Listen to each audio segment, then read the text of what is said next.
Hello everybody and welcome to a new episode from Fluency First. This episode is going to be slightly different than the ones you are used to. So you applied for a job and you passed the first phase, which is the phone screening, and then you got set up for an interview date. Congratulations, that's amazing. So what happens next before the interview and on the interview day is what we're going to talk about. Up next, stay tuned.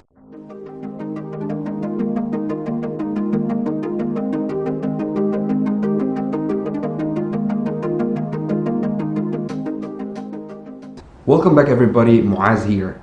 So there are a few little things that you need to consider before you go for an interview. And number one, and in my opinion, I believe this is the most important one. You need to do a research on the company's profile. You need to know about the company, especially the role you're applying for. You can go through their website, their page on Facebook, on Instagram, everything. Simply gather as much information as possible because you're going to talk about that in the interview. And that is to show that you really care about the job and that you are aware what is the company and what is the role you're applying for. Number two, prepare a solid introduction about yourself where you can preview yourself as the best possible fit for this job. So for example, if you have an experience in project management, customer service, customer relation, copywriting, and many different experiences. But this role you're applying for is for the project management. So you need to minimize the talk about the other experiences and talk a lot more about this specific role. And you also need to prepare a list of few questions about the things you really need to know. What if you got accepted and the next day you started work? Usually at the end of the interview, the interviewer asks the interviewee if they have any questions. In fact, you need to have few questions unless you already know everything. Number three, that is the appearance. You need to prepare some neat clothes, whether you're going to wear a suit or just semi-formal, whatever. Don't forget to brush your teeth, clean your shoes, because some interviewers judge the level of hygiene based on these things. In addition to the fact that if you are wearing some nice neat clothes and you're all cleaned up, that enhances your confidence.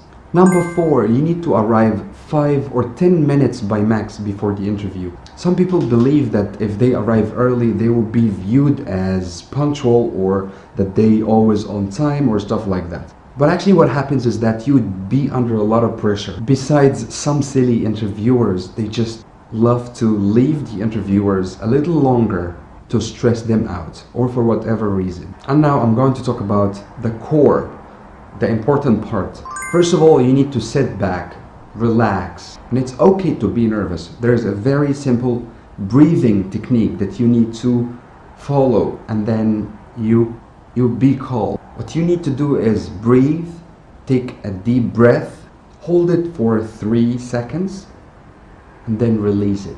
Things get cooler. Let me tell you that the way you sit really have an impact on how you feel.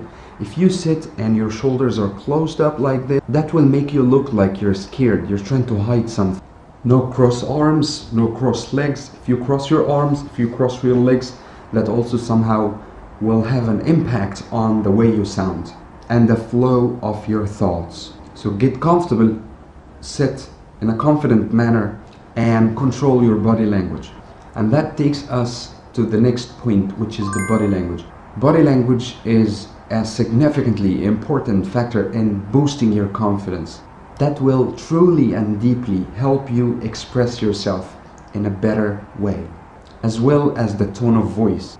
If your tone of voice is monotonic, it goes in one level, that makes you appear as if you have just memorized the things you're talking about. I mean, the tone of voice needs to be going up and down. The next one is my favorite. The next one is how to look and where to look. They say you need to divide the human's faces into 2 triangles, the upper triangle and the lower triangle. So if this is your first time to see a person, whether it's an interviewer or somebody else, it's not really nice if you're looking or staring at their nose or at their mouth. Instead, it would be very good if you maintain an eye contact, if you look at their forehead, because some people aren't really comfortable looking at other people's eyes. But I wouldn't really recommend looking at their nose or their mouth. It's somehow impolite. And when it comes to answering questions, you need to use a simple language that is focused on the question. Some people keep talking about irrelevant stuff when they get asked certain questions. Your language simple, short but precise answer. That's it for today, guys, and I was really happy sharing my thoughts and experience, though there is still more on the list. If you want to know how to answer certain questions, if you want me to go for part 2 about the same topic, just leave me a comment in the comment section. Don't forget to give it a like, subscribe to the channel if you haven't done that already. And I have one more thing to say. If your first language is Arabic and you're watching the video from whatever part of the world, I have a friend who had done a very great job in presenting a similar topic but in Arabic. I'll leave the link of that video in the description below. Go ahead and check him out, he's really cool. Thank you for watching, and until the next episode.